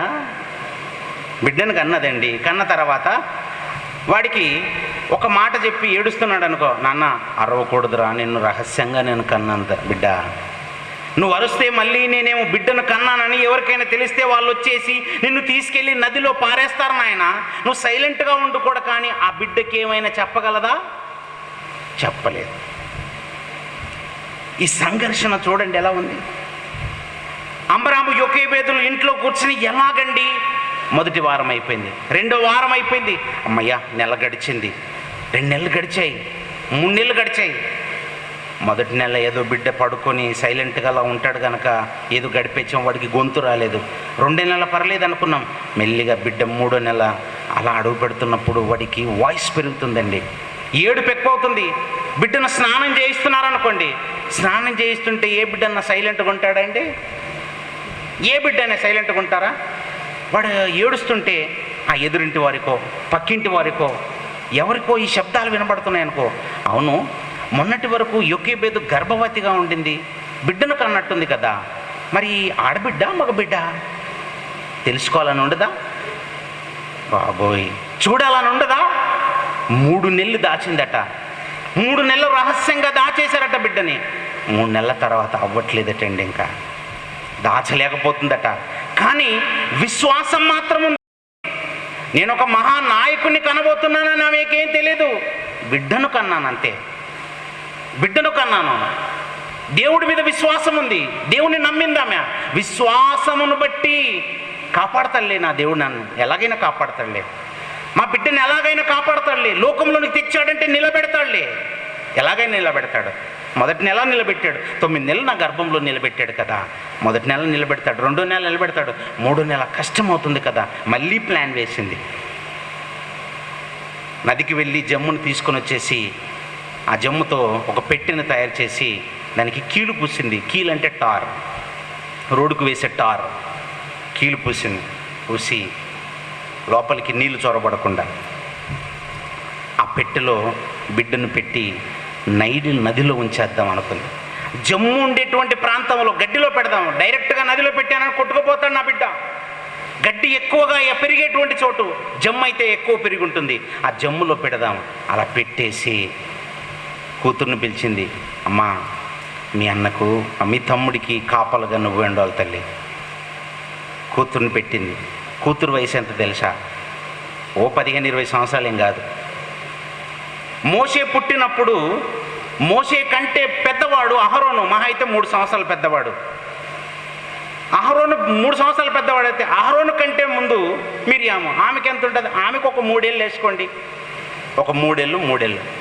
మోషే పుట్టినప్పుడు మిరియాం వయసు 6 ఏళ్ళు. 6 ఏళ్ళు అంటే ఎంత ఉంటుంది? ఇగో ఇంత ఉంటారండి చిన్న పిల్లలు. వాళ్ళ గురించి వాళ్ళకే సరిగా తెలియదు. అలాంటిది 6 నుంచి 7-8 సంవత్సరాల వయసు గ్యాప్ ఉన్నటువంటి ఒక పాపని ఆ నైలు నది దగ్గర బిడ్డకి కాపల పెట్టి ఇంటికి వెళ్ళిపోయారండి. అసలు ఎంత గుండె ధైర్యం ఉంటే వెళ్తారండి? బిడ్డను నదిలో పెట్టడం ఏంటండి, పెట్టెలో పెట్టడం ఏంటండి? విశ్వాసమును బట్టి ఎలాగైనా నా దేవుడు కాపాడుతాడని నమ్మకం చూడండి. దేవుడు స్కెచ్ చేశాడు ఈసారి. దేవుడు స్కెచ్ చేసి ఇంట్లో చాలా చక్కగా స్నానాలు చేసుకోవడానికి గదులు ఉంటాయి, నీళ్లు ఉంటాయి, అన్ని ఫెసిలిటీస్ ఉంటాయండి. రాజులకు ఉండవా? కానీ రాజకుమార్తె ఫరో కుమార్తె నదికి రావటం ఏంటి, ఆ నదిలో పెట్టిన చూడటం ఏంటి, బిడ్డ ఏడుస్తున్న శబ్దం రావటం ఏంటి, తెరిచి చూడగానే అమ్మయ్య వీడు ఖచ్చితంగా హెబ్రీయుడేనే గుర్తుపట్టడం ఏంటి, హెబ్రీయులలోని బిడ్డనే అని ఎలా గుర్తుపట్టింది? వాళ్ళ రంగు వేరని చెప్పాను. అందుకే చూసి ఈ బిడ్డను ఎలాగైనా సరే నా వశంలో ఉంచుకోవాలి అనుకున్న ఆ క్షణంలో మళ్ళీ వెళ్ళిందండి. అక్క వచ్చేసింది తెలివిగా. ఫరో కుమార్తె దగ్గరికి వచ్చి ఫరో కుమార్తెతో 6 నుంచి 8 సంవత్సరాల వయసులో ఉన్న అమ్మాయి కన్వర్జేషన్ ఎలా ఉంటుందండి జనరల్గా? వాళ్ళకి అసలు ఏం ఇంకితం ఉంటుంది? ఆ వయసులో ఉన్నటువంటి మిరియాం వచ్చి, ఈ బిడ్డ కొరకు పాలిచ్చి పెంచటానికి నేను దాదిని తీసుకొని వస్తున్నా అని రాజకుమారితో తానే మాటలు కలిపి మాట్లాడుతుందండి. మాట్లాడగానే వెళ్ళి తీసుకొని రా అంటే పక్కింటి వారి దగ్గరికి వెళ్ళలేదు, ఎదురింటి వాళ్ళ దగ్గరికి వెళ్ళలేదు, డైరెక్ట్గా అమ్మ దగ్గరికి వెళ్ళి అమ్మనే తీసుకొని వద్దామని వెళ్ళిందండి కూతురు. చూడండి, అమ్మ దగ్గరికి వెళ్ళి, అమ్మ తమ్ముణ్ణి రాజకుమార్తె చూసింది, నేను మాత్రం తెలివిగా ఏం చేశాను తెలుసా? పాలిచ్చి పెంచడానికి ఒక దాదిని తీసుకొని వస్తానన్నాను, నువ్వు కూడా అలాగే చెప్పు. నువ్వు తల్లిలా పరిచయం అవ్వకూడదు అక్కడ. మనమే ఆ బిడ్డను పెట్టానని నాటకాలు ఆడుతున్నామని వాళ్ళకి తెలియకూడదమ్మా. ఏం తెలివండి ఆ పాపకు! ఆ వయసులో తెలివేంటండి? బిడ్డను కాపాడడానికి తీసుకుని వచ్చేసి ఇప్పుడు అధికారికంగా పెంచుతున్నారు ఇంట్లో. 3 నెలలు కష్టపడి పెంచారు, రహస్యంగా పెంచారు. ఇప్పుడు ఓపెన్గా ఈ ఏడిస్తే ఏడవనిలే, పర్వాలేదులే, ఎదుటి వాళ్ళు వస్తే ఎవరమ్మా? నా బిడ్డే. ఎవరి గురించి పెంచుతున్నా తెలుసా? రాజు కుమార్తె గురించి పెంచుతున్నాను. ఆ ధైర్యం చూడండి. మీరు దేవుని కొరకు ఓపికగా నిలబడండి, సహనంతో ఉండండి. దేవుడు ఆ ధైర్యాన్ని పుట్టేస్తాడు మనకి, ఆ భరోసానిస్తాడు. దావీదు గారు ఏమంటారు తెలుసా? నా బలము, నా కోట, నా దుర్గము ప్రభువా, అన్నీ మీరే ప్రభువా. అమ్రాము యోకేబెదుల ఆ విశ్వాసం చూడండి. ఒక మహానాయకుడిని అందిస్తున్నారని వాళ్ళకి తెలియదండి, ఒక బిడ్డను పెంచుతున్నామని తెలుసు అంతే. భవిష్యత్తులో ఆయన మహానాయకుడు అవ్వబోతున్నాడు. దేవుడు ఎలా కాపాడాలో ఆయనకు తెలుసండి. అపవాది చేతిలో నుంచి అపవాది చేతికి చిక్కకుండా నిన్ను కాపాడడం ఆయనకు తెలియదా? అంత అసమర్థుడు అనుకుంటున్నావా మన కన్న తండ్రి అయిన దేవుడు? చూసారా? ఎవరైతే చంపేస్తారు, ఇదిగో మరణ శాసనం రాసింది మా కుటుంబమే అని అనుకున్నారు చూసారా? అలాంటి కుటుంబంలోనే వాళ్ళ చేతుల్లోనే పెరిగేటట్టుగా దేవుడు చేస్తాడండి. వాళ్ళే అధికారం ఇచ్చి మరి, ఇదిగో నా కొరకు ఈ బిడ్డను పెంచని రాజకుమార్తె చెప్పి వెళ్ళటం ఏంటి, దర్జాగా వీళ్ళు పెంచటం ఏంటి? చూసారా? ఇక్కడ చూస్తుంటే వీళ్ళు రాజు కుమార్తె చెప్పిన తర్వాత ధైర్యంగా పెంచడం కంటే ముందున్న ధైర్యం చూసారా? అది దేవుడు చూశాడు. యోకేబేదులో ఉన్న సాహసం చూడండి. 9 నెలలు ఎలాగైనా నేను గర్భవతిగా ఉంటాను, ఏమైనా పర్వాలేదు, ఆడబిడ్డ అయినా మగబిడ్డ అయినా ఎలాగైనా కంటాను. విశ్వాసము, దేవుని మీద ఉన్న విశ్వాసం చూడండి. దేవుని నమ్మటం అంటే అలా నమ్మాలి. ఎలాంటి క్లిష్ట పరిస్థితుల్లోనైనా సరే దేవుడు నన్ను ఆదుకుంటాడని నమ్మాలండి. ఆదర్శ కుటుంబంలో ఆ బీజాలు పడుతున్నాయి చూసారా? అక్కడ పడిందండి బీజం. అమ్రాము యోకేబేదులో ఉన్న విశ్వాసం చూడండి. అక్కడి నుంచి కూతురులో నింపినటువంటి ధైర్యం చూడండి. 6 నుంచి 7 సంవత్సరాల వయసులో ఆమెకున్నటువంటి ఆ యుక్తిగల ఆలోచనలు చూడండి. నా తమ్ముడిని ఎలాగైనా కాపాడుకోవడానికి మా అమ్మనే తీసుకొని వద్దామన్న ఆలోచన చూడండి. ఇండైరెక్ట్గా, పరోక్షంగా తల్లి, పరోక్షంగా కూతురు, వీళ్ళంతా ఒక మహానాయకుణ్ణి అందించటానికి తోడ్పడిన వాళ్ళేనండి. కుటుంబం చూడండి ఎలా ఉందో. కుటుంబం చూడండి. ఆ తర్వాత మోషే గారు పెళ్లి చేసుకున్నాడు. పెళ్లి చేసుకున్న తర్వాత భార్య, తన జీవితంలో భార్య యొక్క పాత్ర గురించి కూడా చాలామంది పెద్దగా పట్టించుకోరు. ఆయన ప్రాణాలను కాపాడిన వాళ్ళలో ఆమె కూడా ఒక ముఖ్య పాత్ర పోషించిందండి. ఎలా పోషించింది? ఒకసారి సందర్భాన్ని చూడండి. నిర్గమకాండము 4వ అధ్యాయము 24వ వచనం. నిర్గమకాండము 4వ అధ్యాయము 24వ వచనం చూడండి ప్రియులారా. అతడు పోవు మార్గమున సత్రములో యెహోవా అతనిని ఎదుర్కొని అతన్ని చంప చూడగా. ఎవరిని ఎదుర్కొని ఎవరిని చంప చూస్తున్నాడు? ఇదిగో దేవుడు మోషేని ఎదుర్కొని ఆయన్ని చంప చూశాడట. పంపించిన దేవుడే చంప చూస్తున్నాడట. పంపించిన దేవుడే ఎందుకు చంప చూస్తున్నాడు? దేవుడే ఐగుప్తు దేశానికి వెళ్ళి నా ప్రజలైనటువంటి ఇశ్రాయేలీయులని ఆ బానిసరకంలో నుంచి విడిపించుకొని తీసుకొని రాయనాయన అని చెప్పిందే దేవుడు. చెప్పిన దేవుడే ఇప్పుడు మార్గములో ఏం చేస్తున్నాడట? అతడు పోవు మార్గమున సత్రములో యెహోవా అతను కనుగొని చంప చూశాడట. దేవుడే మోషే గారిని ఎందుకు చంపాలనుకుంటున్నాడు ఇక్కడ? నాయకుడుగా నీవే నాకు కావాలి నాయనా, నువ్వు సాత్వికుడవు, నమ్మకమైన వాడివి, నా ప్రజలను నడిపించగల నాయకుడవు నీవే, వాళ్ళని ఐగుప్తు దేశంలో ఉన్నటువంటి బానిస రకములో నుంచి ఫరో చేతిలో నుంచి విడిపించగల సామర్థ్యం నీకుంది. మాటలు ఎందు నువ్వు నేర్పరివి, కార్యములు ఎందు నువ్వు నేర్పరివి, నీలాంటి వాడే కావాలి, నీకున్న ఓపికనే నాకు కరెక్ట్గా నచ్చింది నాయన అని ఎంచుకున్నదే దేవుడు. మళ్ళీ మధ్యలో మార్గంలో వెళ్ళి తీసుకొని వద్దామన్నప్పుడు ఆయన చంప చూస్తున్నదే దేవుడట. ఎందుకు ఇలా చేస్తున్నాడంటారు? అసలు మొదలు ఎంచుకోవటం ఎందుకు, చంప చూడటం ఎందుకు? ఎందుకు చూడాలనుకున్నాడో 25వ వచనం నుంచి చూడండి. 25వ వచనం నుంచి, సిప్పోరా ఎవరో కాదు, మోషే గారి యొక్క భార్య సిప్పోరా వాడిగల రాయి తీసుకుని తన కుమారుడికి సున్నతి చేసి అతని పాదముల యొద్ద అది పడవేయగా, నిజముగా నీవు నాకు రక్త సంబంధమైన పెనిమిటివైతివనెను. అప్పటి వరకు ఏంటి మరి? అప్పటి వరకు పెనిమిటి కాదా? ఇద్దరు పిల్లల్ని కన్న తర్వాత కూడా పెనిమిటి కాకపోవడం ఏంటి? అప్పటికే పెళ్ళి అయిపోయింది, పిల్లలు ఉన్నారు కదండి వాళ్ళకి. పెళ్ళయి పిల్లలున్న తర్వాత కూడా సిప్పోరా గారు మాట్లాడుతున్న మాటలు ఏంటండి? సిప్పోరా వాడిగల రాయి తీసుకుని తన కుమారునికి సున్నతి చేసి అతని పాదముల యొద్ద అది పడవేసి, నిజముగా నీవు నాకు రక్త సంబంధమైన పెనిమిటివి. మరి అప్పటి వరకు ఏంటి? అప్పటి వరకు కాదా? మళ్ళీ తర్వాత అంటుంది, అంతటా ఆయన అతనిని విడిచెను. నీవెప్పుడైతే నా రక్త సంబంధమైన పెనిమిటివయ్యావో, అయ్యా మోషే గారు, మీరు నాకు రక్త సంబంధమైన పెనిమిటిగా మీరు ఎప్పుడైతే అయ్యారో, అమ్మయ్యా ఇప్పుడు నాకు ఒక ఊరట, నాకు ఒక ధైర్యం ఏంటంటే దేవుడు మిమ్మల్ని వదిలేశాడు. అసలు సిప్పోరా గారికి ఈ ఆలోచన అలా వచ్చింది. అసలు దేవుడు మోషే గారిని ఎందుకు చంపాలనుకున్నాడు? దేవుడు చంపాలనుకున్న వెంటనే సిప్పోరా గారు తన కుమారునికి సున్నతి చేయటం ఏంటి? తన కుమారుని సున్నతికి దేవుడు వచ్చి మోషేని చంపటానికి ఉన్న ఆ లింక్ ఏంటి? అసలు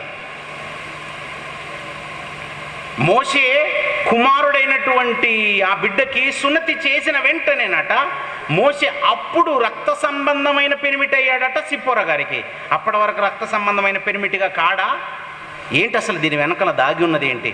ప్రియులారా, చరిత్రలో కొన్ని విషయాలు దేవుడు చెప్పిన మాటలను చాలా సీరియస్గా తీసుకున్నాడండి. ఒక మాట దేవుడు ఏదైనా సందర్భంలో ఇచ్చాడంటే ఆ మాటను చాలా సీరియస్ తీసుకుంటాడండి. దేవుడు మాట అంటే మాటే. సౌలు, నువ్వు యుద్ధానికి వెళ్ళాలి, యుద్ధంలో గెలిచిన తర్వాత అక్కడ ఏది ముట్టుకోకుండా రావాలి అని అంటే అలాగే రావాలంతే. కాదని నేను దేవునికి బలి అర్పించడానికి ఈ పశువులను తీసుకొని వస్తానన్నావు అనుకో, ఒప్పుకోడండి దేవుడు. ఒప్పుకోలేదు. వెంటనే నా దృష్టిలో ఇంక నువ్వు అయిపోయావు, నీ చాప్టర్ క్లోజ్. సౌలును తొలగించేస్తాడు, మరొకరిని ఏర్పాటు చేస్తాడు అక్కడ. అంత సీరియస్ అండి దేవుడు. అందుకే అంటాడు, నాకు బలులు అర్పించుట కంటే నా మాట వినటమే శ్రేష్టం. నాకు బలులు కాదయ్యా, నేను మీ బలులు కోరుకోను, మీ మాట ముఖ్యం, నేను చెప్పిన మాటను వినటం ముఖ్యం. అలా దేవుడు చరిత్రలో అబ్రహాము గారు, హెబ్రీయుడు అబ్రహాము గారు, ఇది మర్చిపోకండి, హెబ్రీయుడైన అబ్రహాము గారికి తన కుటుంబంలో నుంచి వస్తున్నటువంటి వాళ్ళందరికీ తరతరములకు ఒక ఆజ్ఞనిచ్చాడు. ఆదికాండము 21వ అధ్యాయం చూడండి ప్రియులారా. ఆదికాండము 21వ అధ్యాయము 4వ వచనము. ఆదికాండం 21వ అధ్యాయము 4వ వచనములో ఏమని ఆజ్ఞ ఇచ్చాడో చూడండి. మరియు దేవుడు అబ్రహామునకు ఆజ్ఞాపించిన సంగతి ఏంటంటే, అబ్రహాముకు ఆజ్ఞాపించిన ప్రకారము అతడు 8 దినములైన వాడైన ఇస్సాకు అను తన కుమారునికి సున్నతి చేసెను. ఏంటి సున్నతి అనేది చేశాడు చూసారా అబ్రహాము గారు ఇస్సాకుకి? అది ఆజ్ఞనట. దేవుడు అబ్రహాముకు ఆజ్ఞాపించిన ప్రకారం అతడు 8 దినములైన వాడైన ఇస్సాకు అను తన కుమారునికి సున్నతి చేసెను. సున్నతి అనేది ఎలా చేయాలట? హెబ్రీయులు సున్నతి అనేటువంటిది ఎలా చేయాలి తెలుసా? ఆజ్ఞగా చేయాలి. ఆజ్ఞ అతిక్రమం ఏమవుతుంది? పాపం అవుతుంది. మరి అలా పాటించారా అబ్రహాము గారు? అలా పాటిస్తూ వచ్చారా? 17 అధ్యాయం కూడా చూడండి. 17 అధ్యాయము 13వ వచనము 14వ వచనం. 17 అధ్యాయం 13 14 వచనంలో, నీ ఇంట పుట్టినవాడును నీ వెండితో కొనబడిన వాడును తప్పక సున్నతి పొందవలెను. అప్పుడు నా నిబంధన, సున్నతితో నేనేం ముడిపెట్టాను తెలుసా? నిబంధన. అప్పుడు నా నిబంధన మీ శరీరమందు నిత్య నిబంధనగా ఉండును. లేకపోతే మీ శరీరమందు నిత్య నిబంధనగా ఉండదు. రక్తబంధం అనేది తెగిపోతుంది అని నిబంధనగా పెట్టాడట. 14వ వచనంలో, సున్నతి పొందని మగవాడు అనగా ఎవని గోప్యాంగ చర్మమున సున్నతి చేయబడదో అట్టివాడు తన జనులలో నుండి కొట్టివేయబడును. ఎక్కడి నుంచి కొట్టివేస్తాడట? జనులలో నుంచే కొట్టేస్తాడట. దాని అర్థం ఏంటి తెలుసా? ఈ భూమి మీద దేవుని దృష్టిలో ఇంకా ఆయన జనాంగములో వాళ్ళ పేరును తుడిచేస్తాడనమాట. జనులలో నుంచి కొట్టివేస్తాడట. వాడు నా నిబంధనను మీరి ఉన్నాడని అబ్రహాముతో చెబుతున్నాడు. దేవుడు ఎంత స్ట్రిక్ట్గా ఉన్నాడు చూసారా ఈ విషయంలో? నాయన, ఆజ్ఞగా నేను ఇస్తున్నాను ఇది. నీ కుటుంబంలో నీవు వెండి పెట్టి కొన్నటువంటి వారు ఎవరైతే ఉంటారో వారిలో ఖచ్చితంగా ఈ సున్నతి అనే ప్రక్రియ జరగాలి. 8వ దినమున గోప్యాంగ చర్మమును మీరు ఖచ్చితంగా తీసివేయాలి. ఈ సున్నతి అనేటువంటిది నేను శరీర సంబంధమైన నిబంధనగా మీ శరీరంలో పెడుతున్నాను. ఈ నిబంధనను పెడుతున్నాను. నిబంధనను మీరు మీరకూడదు, నిబంధనను మీరు తెంపుకోకూడదు అన్నది హెబ్రీయుడైన అబ్రహాముకి ఇచ్చారు. ఆ అబ్రహాము గర్భంలోంచి వచ్చిన వాడే ఇస్సాకు, ఆయన గర్భంలోంచి వచ్చిన వాడే యాకోబు, ఆయన గర్భంలోంచి వచ్చినటువంటి 12 మంది ఇశ్రాయేలీలు, ఆ 12 మందిలో ఒకటే లేవి, ఆ లేవి గర్భంలో నుంచి అలా వచ్చినటువంటి వారే లేవీయులు, ఆ లేవీయులలో నుంచి వచ్చినటువంటి వంశములో నుంచి వచ్చిన వారే అమ్రాము, యొకేబెదులు, వాళ్ళ గర్భంలోంచి వచ్చిన వాడే మోషే. మోషే గారికి సున్నతి జరిగినట్టుగానే ఆయన పిల్లలకి కూడా సున్నతి జరగాల. అప్పుడే మోషే గారి పిల్లలు ఇశ్రాయేలీయుల జాబితాలో లెక్కలోనికి వస్తారు. లేకపోతే ఆజ్ఞ అతిక్రమించిన వాడు పాపి గనక దేవుడు వాడిని జనాంగంలోంచి తీసేస్తాడట. ఆయన జనాంగంలోంచి తీసేస్తాడు. అంటే ఈ ఆజ్ఞని ఎవరు పాటించాలి? తండ్రి పాటించాలి. ఫస్ట్ పిల్లలకి గోప్యాంగ చర్మమును సున్నతి చేసే ప్రక్రియ తండ్రి పాటించాలి కనుక తండ్రి మోషే ఇది మరిచిపోయాడు. కుమారునికి సున్నతి చేసే ప్రక్రియను మర్చిపోయాడు. ప్రక్కనెట్టేసి దేవుడు చెప్పాడు కదా అని చెప్పేసి ఐగుప్తు దేశానికి వెళ్ళి ఇశ్రాయేలును బానిసరకంలో నుంచి విడిపించుకొని తీసుకొద్దామని వెళ్తున్నాడు. కానీ మోషే, నేను చెప్పిన నా ఆజ్ఞనే మీరిన నిన్ను అక్కడికి తీసుకెళ్తానా, అందుకే నిన్ను చంపేద్దాం అనుకున్నాడు. దేవుడు ఏది మర్చిపోడండి, దేవుడు ఏది మర్చిపోడు. అప్పుడు లేచిందండి భార్య, అప్పుడు లేచిందండి ఈ సిప్పోరా. వాస్తవానికి మిద్యానీయులంటే అన్యులలో నుంచి వచ్చిన మోషే గారి కుటుంబం యొక్క ఆచారాలు తెలుసుకుంది. కుటుంబంలో ఉన్నటువంటి మోషే నమ్ముతున్న దేవుని గురించి అర్థం చేసుకుంది. దేవుడు ఎందుకు సీరియస్ అవుతున్నాడో నా భర్త మీద అర్థం చేసుకుంది. బిడ్డకు సున్నతి చేయగానే దేవుడి కోపం చల్లారిందని ఎంత క్లియర్గా అర్థమవుతుంది. ఒకవేళ బిడ్డకే గనక భార్య సున్నతి చేయకపోతే భర్త చనిపోతాడు. దేవుడు భర్తను చంపేస్తాడు. భర్తను కాపాడుకోవటానికి వెంటనే తెలివిగా, చాలా యుక్తిగా, ఆ స్పీడ్గా డిసిషన్ తీసుకుని చూసారా. వాస్తవానికి భార్య చేయదండి సున్నతి, భర్త చేయాలి పిల్లలకి. కానీ భర్త పరిస్థితి చాలా ఘోరంగా ఉంది. దేవుడు ఆయనను మొత్తబోతున్నాడు కనుక నా భర్తను నేను కాపాడుకోవాలంటే నా బిడ్డకు సున్నతి చేయాలి. సిప్పోరా ఎంత తెలివిగా చాకచక్యంగా ఆలోచిస్తుంది చూసారా.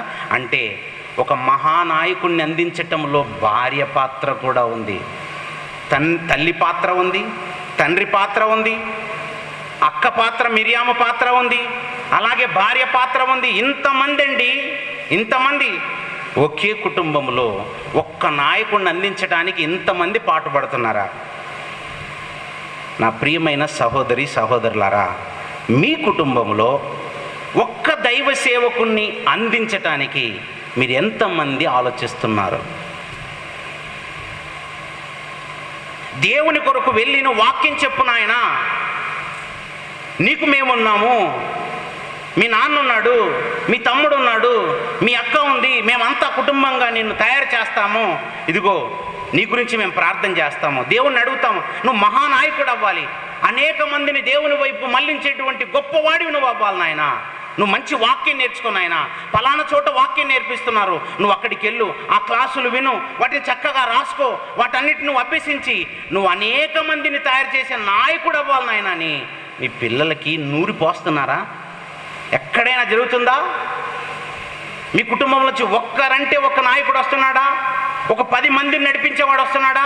నాయనా నువ్వు నేర్చుకోరా, మాకు చదువు లేదు నాయనా, ఇదిగో మా కుటుంబంలో చదువు లేని వాళ్ళగా మేము ఉన్నాం కనుక మా అందరికీ నువ్వు వాక్యం నేర్పించేవాడి అవ్వాలరా, నువ్వు ప్రపంచంలో ఉన్నవాడికి చెప్తావా తర్వాత సంగతి, మన కుటుంబంలో ఉన్న వారికి మాత్రం నువ్వు చెప్పేవాడిగా అయితే చాలు, మన కుటుంబంలోనే ఒక 10 మంది ఉన్నాంరా, మా అందరికీ నువ్వు వాక్యం చెప్పాలి నాయన అని మన పిల్లలకి వాక్యం నేర్పిస్తున్నారా?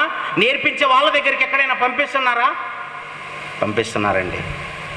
లోకంలో ఉన్న జ్ఞానాన్ని లక్షలు పోసి నేర్పిస్తున్నాం కదా, కోట్లు తగలెట్టి మరి పిల్లల్ని తయారు చేస్తుంటే వాడు యాసిడ్ పోసేవాడుగా మారిపోతున్నాడు, అమ్మాయిని లేపుకెళ్ళిపోయేవాడుగా తయారవుతున్నాడు, అమ్మాయి అయితే మరొకడితో లేచిపోయేదిగా తయారైపోతుంది. ఈ ప్రేమలు, చిట్ చాటింగులు, ఈ వ్యసనాల వల్ల నిజంగా మీ పిల్లలు నిజంగా మీ చేతికి అందుతున్నారా? ఒకరోజు మీరే అంటారు, మా వాడిని గొప్పవాడిని చేద్దాం అనుకున్నామండి, మంచి విద్యను అందిద్దాం అనుకున్నామండి, పలానా యూనివర్సిటీలో జాయిన్ చేశామండి, పలానా దేశానికి పంపించామండి, వాడు చాలా దుర్మార్గుడైపోయాడండి, కన్నీళ్ళ పర్యంతంగా మీరొచ్చే మాటలు చెప్పే పరిస్థితికి ఎందుకు దిగజారుతున్నారు అంటే మీరు అందిస్తున్నటువంటి ఆ జ్ఞానము సరైంది కాదన్నమాట. మై డియర్ ఫ్రెండ్స్, నా సహోదరులారా, మేము కూడా లోక జ్ఞానాన్ని చదువుకున్నామండి, లోకములో ఉన్న పీజీలు చేశామండి, లోకములో ఉన్న అధిక విద్యను అభ్యసించామండి. నిన్నటి దినం మీరు విన్నారు, అధిక విద్య శోకాన్ని పుట్టిస్తుంది, ఆ విద్య వల్ల వెర్రి వస్తుంది, వెర్రి తలలూపుతున్నటువంటి అది దయ్యపు జ్ఞానం. ఆ జ్ఞానము ఒకవేళ నేర్చుకున్నా అంతకంటే విలువైనటువంటి దేవుని జ్ఞానాన్ని నూరిపోయండి పిల్లలకి. మీ పిల్లలు ఒక నాయకుడు అవ్వాలి, ఒక మోషే లాంటి నాయకుడిని అందించే కుటుంబం మన కుటుంబం అవ్వాలి. మన కుటుంబంలోంచి ఇదిగో నేను దైవ సేవకుడినే, మా అన్నయ్య దైవ సేవకుడే, నా తమ్ముడు దైవ సేవకుడే, మా చెల్లి వాక్యం చెప్తుంది, మా అమ్మ ప్రార్థన చేస్తుంది, మా నాన్న భక్తుడే, మేమందరం కలిసి కుటుంబంగా మొత్తం భక్తులమని చెప్పుకునేంత ధైర్యం అనుకుంటుందా? గుండె మీద చేసుకొని ఈరోజు హాయిగా నిద్రపోతాం, బ్రతుకుట క్రీస్తే చావైతే మాకు లాభమే అని నిజంగా మీరు చెప్పగలరా? అలా అయిన నాడు మీరు హాయిగా నిద్రపోవచ్చండి. అలాంటి వాళ్ళను తయారు చేయాలనే వెంకటేశ్వర సార్ గారు ఫోన్ చేసి ఈ ప్రాంతాల్లో ఉన్న వాళ్ళందరిలో వినయము, విధేయత, మర్యాదలు, తల్లిదండ్రుల పట్ల గౌరవము, సమాజం పట్ల గౌరవము, నశించిపోయే ఆత్మను రక్షించేటువంటి బాధ్యతను మనం నూరిపోయాలన్నప్పుడు నాకు చాలా ఆనందం వేసిందండి. ఎప్పుడు అనిపించేది, మా కుటుంబంలో ఫలానా వాడు ఇంకా మారలేదు కదా, నా కుటుంబంలో మా నాన్న మారలేదు కదా అనుకునే వాళ్ళు బాధపడుతున్న వాళ్ళు ఉంటారండి. అయ్యో మా అమ్మ ఇంకా మారలేదని బాధపడుతున్న వాళ్ళు ఉంటారండి. నా తమ్ముడు ఇలాగే చెడు తిరుగుతున్నారని బాధపడుతున్న వాళ్ళు ఉంటారు. మా చెల్లి ఇంకా దేవునిలోనికి రాలేదని బాధపడుతున్న వాళ్ళు ఉంటారు. కుటుంబం అంతా దేవునిలో ఉన్నామని ధైర్యంగా చెప్పుకునే కుటుంబాలు ఎక్కడ కనబడవండి. ఈ ఆదర్శ కుటుంబపు ఛాయలు ఆవిరైపోతున్నాయి, ఎక్కడ కనబడవు ఈ ఛాయలు. తల్లిదండ్రులు దేవుని కొరకు గొప్పగా బ్రతికే వాళ్ళైతే పిల్లలు బ్రతకరు, పిల్లలు దేవుని కొరకు గొప్పగా బ్రతికే వాళ్ళైతే తల్లిదండ్రులు బాగుంటారు. ఎక్కడ చూసినా సమస్యలే ఉంటున్నాయి. ఈ సమస్యలన్నిటితో, ఈ సమస్యల సుడిగుండంలో నాకెందుకులే అని దేవుణ్ణి వదిలేసి నీవు కూడా లోకంలో కలిసిపోతున్నావా?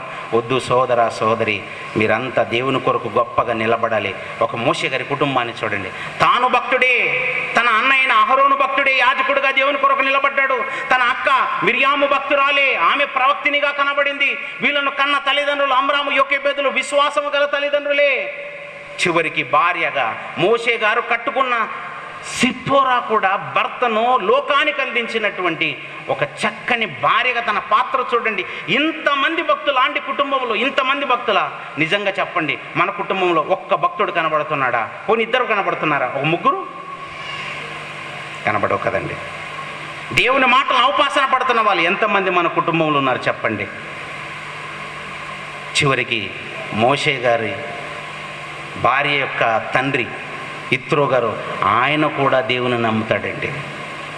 కుటుంబం అంతా కనబడుతుంది. ఇలా బైబిల్లో ఉన్నటువంటి ఆదర్శ ఆదర్శ కుటుంబాలన్నింటినీ ఒకసారి తీయండి. ఆదర్శ కుటుంబాలన్నింటినీ అలా బాగా నూరి పోసుకోండి, మీలో అవపాసన పట్టండి, వాళ్ళందరి జీవిత చరిత్రలు చదవండి, వారిని ఆదర్శంగా పెట్టుకోండి. ఆ ప్రవక్తల శ్రమానుభవాన్ని, ఓపికను మీరు మాదిరిగా పెట్టుకొని నేను కూడా వీళ్ళలా గొప్పవాడిని అవ్వాలి అని ఎందుకు అనుకోకూడదు?